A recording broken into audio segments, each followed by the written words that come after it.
یو وخت کې به داسې دورو چې په پاکستان کې به که مسله وشوه نو وی به بس وي دا طالبانو کړي دي، هغه مسله به په طالبانو باندې ورچوله.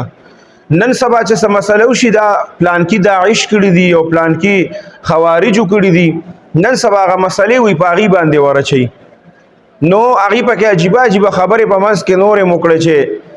هغې خو هغه خپل انداز دی، په هغه انداز کې خو دا خبره ځکه د هغې ټیک ده چې موږ ته یاد شي چې کله دا حالات دلته 2007 کې د دې پیپل پارټۍ حکومت غالبا راغی په ټول ملک کې او حالات ډېر زیات خراب وو. د هغې نه مخکې د مشرف دور و په هغې کې حالات ډېر زیات خراب شوي وو. نو هغې کې زموږ وزیر داخله چې کوم نو هغه زموږ رحمان ملک صاحب و. نو چې څه خبره به وه هغه به هر قسمه خبره وه، نو هغه به راغی په میډیا باندې او خبره به یې وکړه وي دا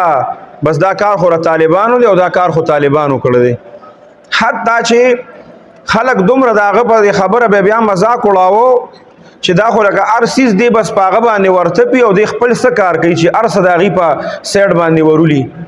نو یو پیره داسې کار وشو چې د سینټ اجلاس و یا د هر څه اجلاس شروع کېده، نو هغې کې رحمان ملک صاحب ته ووایي چې ته تلاوت وکړه چې دا اجلاس شروع کړو. هغه چې څنګه هغه اجلاس شروع کوو نو هغه چې تلاوت شروع کړو نو سوره اخلاص یې شروع کړه چې هغه زمونږ واړه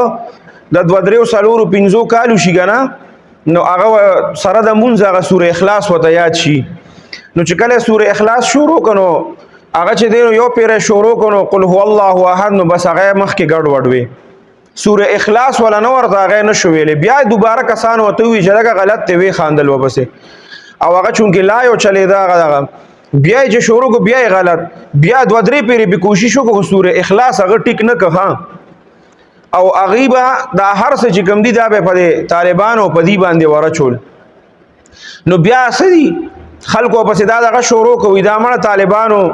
دته دا سوره اخلاص چې کوم دی وي دا هغه دا بیان ورکړه چې ما ته کوم لیکل میلو شوي د سوره اخلاص وي دا غلطي په هغې کې واصل کې.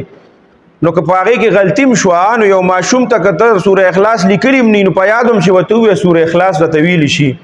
نو هغې په هغه لیکلو والا باندې راواړه وي د دې په باره کې به تحقیقات کېږي. نو خلکو پسې دا مشهوره کړه وي دا به دې په طالبانو راوړولي که نه چې دا ما ته هغې غلط کړی دا سوره اخلاص.